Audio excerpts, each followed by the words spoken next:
नमस्ते। आज तारीख है 12 जनवरी 2026। तो आज क्या कुछ खास हो रहा है, चलिए दिन की सबसे बड़ी खबरों पर एक नज़र डालते हैं, बिल्कुल आसान भाषा में। तो आज हम 4 खास मुद्दों पर बात करने वाले हैं। सबसे पहले देखेंगे कि गवर्नेंस में टेक्नोलॉजी का क्या रोल है। फिर बात होगी हमारे पर्यावरण और विरासत की। इसके बाद हम देखेंगे कि ग्लोबल स्टेज पर भारत कहाँ खड़ा है, और आखिर में कुछ नए चेहरे और माइलस्टोन्स पर भी नजर डालेंगे। तो चलिए शुरू करते हैं। तो सबसे पहले बात करते हैं टेक्नोलॉजी की और कैसे ये गवर्नेंस यानी शासन चलाने के तरीके को बदल रही है। देखते हैं कि सरकार पब्लिक सर्विसेज को बेहतर बनाने के लिए डिजिटल इंडिया को कैसे आगे बढ़ा रही है। तो सवाल ये है कि आखिर ये गवर्नेंस डिजिटल हो कैसे रहा है। चलिए कुछ बड़े इनिशिएटिव्स को समझते हैं जिनसे आम लोगों की जिंदगी आसान बनाने की कोशिश की जा रही है। तो सबसे पहले मिलिए उदय से। ये आधार का नया चेहरा है। UIDAI यानी भारतीय विशिष्ट पहचान प्राधिकरण ने इसे एक AI मैस्कॉट के तौर पर लॉन्च किया है। इसका काम है आधार से जुड़े हमारे सभी सवालों का जवाब देना। देखिए, उदय सिर्फ एक मामूली चैटबॉट नहीं है, इसे एक पर्सनल गाइड की तरह समझिए। इसका मकसद है कि आधार से जुड़ी जो भी कंफ्यूजन होती है उसे दूर किया जाए और पूरे सिस्टम पर लोगों का भरोसा और बढ़े। अब एक बहुत बड़े बदलाव की बात करते हैं। भारत अपनी पहली, जी हाँ पहली पूरी तरह से डिजिटल जनगणना की तैयारी कर रहा है। सेंसस 2027। इसका सीधा मतलब ये है कि अब डेटा कलेक्शन पहले से कहीं ज्यादा तेज और सटीक होने वाला है। और जरा इस प्रोजेक्ट का स्केल देखिए।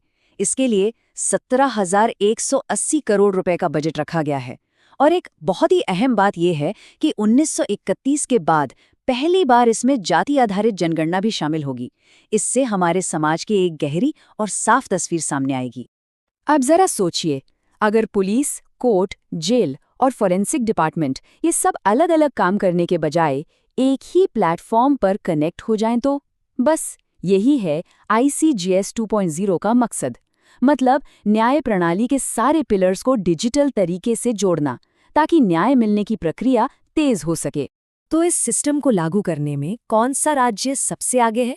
नेशनल क्राइम रिकॉर्ड्स ब्यूरो के मुताबिक उत्तराखंड इसमें टॉप पर है। अब देखना ये होगा कि बाकी राज्य इस मामले में कैसा परफॉर्म करते हैं। चलिए अब टेक्नोलॉजी से हटकर प्रकृति की ओर चलते हैं।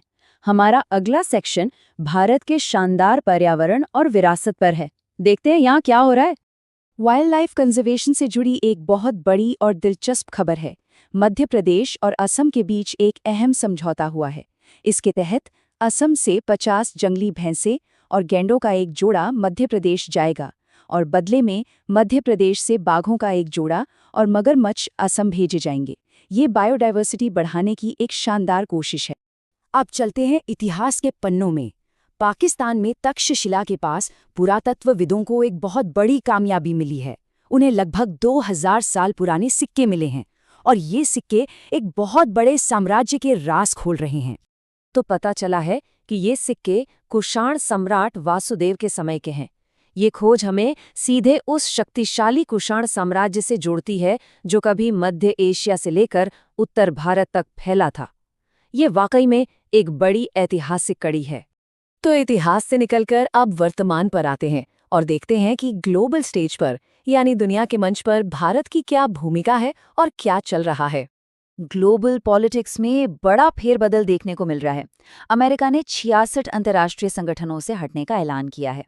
अब सवाल ये है कि इसका दुनिया पर और खासकर भारत पर क्या असर पड़ेगा। इस फैसले से कई बड़े संगठन प्रभावित होंगे, जिनमें 30 तो UN से जुड़े हैं। लेकिन हमारे लिए जो सबसे खास बात है वो ये कि इसमें इंटरनेशनल सोलर अलायंस भी शामिल है। ये भारत और फ्रांस की एक बहुत बड़ी पहल है। तो अमेरिका का इससे हटना वाकई में एक अहम डेवलपमेंट है। दूसरी तरफ मिडिल ईस्ट में भी हलचल है। सऊदी अरब में गल्फ शील्ड 2026 नाम का एक बड़ा मिलिट्री एक्सरसाइज चल रहा है।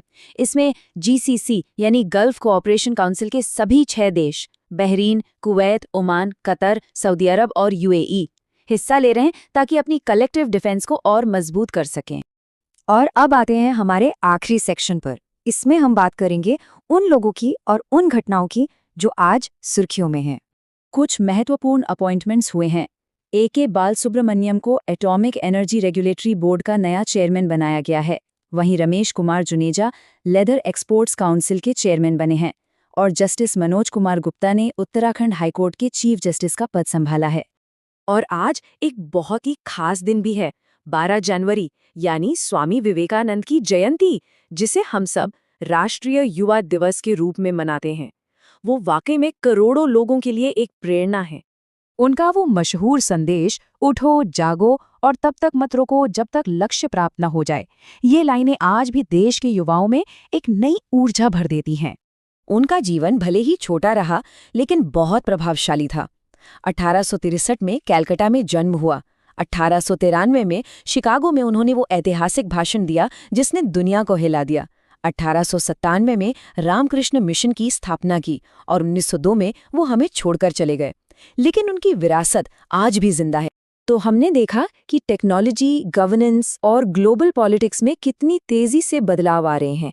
ऐसे में ये सोचना दिलचस्प है कि अगली बड़ी सुर्खी क्या होगी। इस सवाल के साथ आज की चर्चा यहीं खत्म करते हैं।